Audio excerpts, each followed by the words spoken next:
Namaskar children. In the continuation of our chapter number 3, Private, Public and Global Enterprises, today I am going to tell you about the forms of public sector enterprises. The government through public enterprises participates in the economic activities of the country, so contributes towards the economic development of the country. Public enterprises are managed through officers and employees who manage business activities on behalf of the government. Public enterprises are owned by public, use public funds, and are accountable to public through the parliament. Government's participation in business and economic sectors of the country needs formal organizational structure for the economic activities it undertakes under public sector. The form of organization depends upon its operations and relationship with the government. The main motive of the public sector is to ensure organizational performance, productivity and quality standards. So the various forms of organizations in a public sector, I told you earlier also, these are departmental undertakings, statutory corporations and government companies. Today we will start with the first form of public enterprises, and that first form is departmental undertaking. First we see that what is the actual meaning of this term. These are established as departments of the ministry and are financed, managed and controlled by either central government or state government. Okay? Departmental undertakings are established under specific ministries. All activities performed by these departments are integral part of the ministries, thus have no independent identity. The undertakings are managed either by central or state government. These are the oldest and most traditional form of business enterprises. That's why these are the most suitable for business activities of national importance, public utilities and economic control. So here are some examples of the departmental undertakings.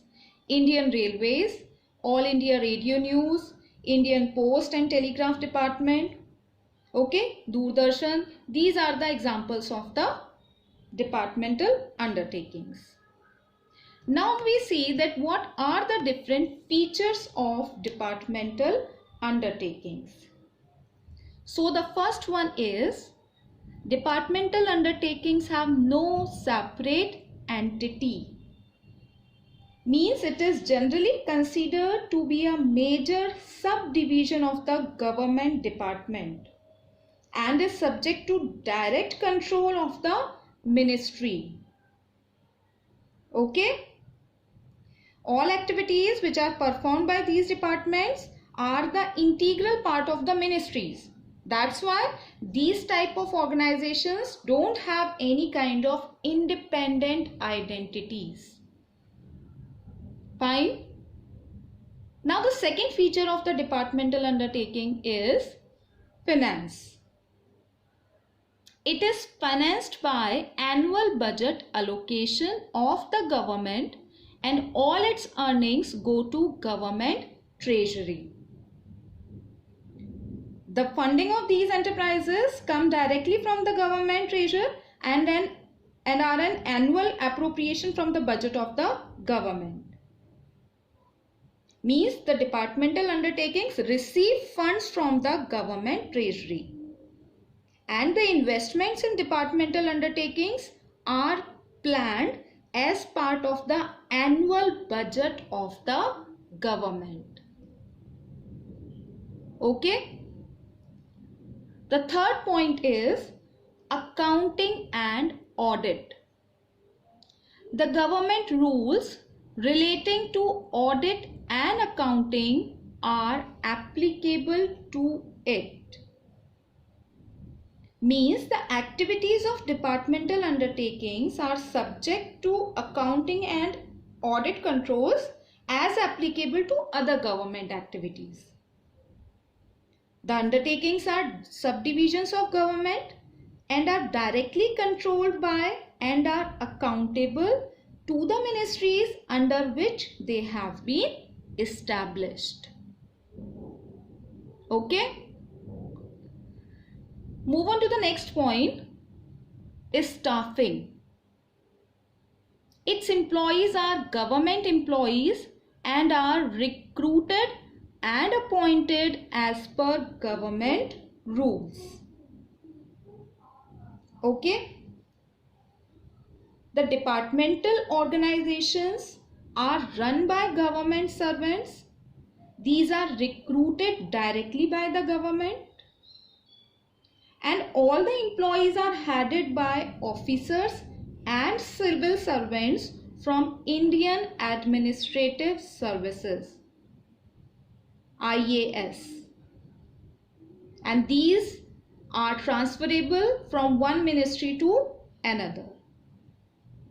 Okay, so the employees of the enterprises are the government servants. And as well as their recruitment, as well as their conditions of the services, these remains the same as per the terms and conditions of the government. The next feature of departmental undertaking is accountability. These are accountable to concerned ministries. Okay. Now here, what is the meaning of the term accountability? Accountability means to whom they should have to report. So they are accountable to the ministry, to the concerned ministry under which these departments are working, since their management is directly under the concerned ministry. This is the reason. Okay. So these are the different features of the departmental undertakings. Now from these features, we will see that what are the merits of the departmental undertakings and what are the various limitations in our next session.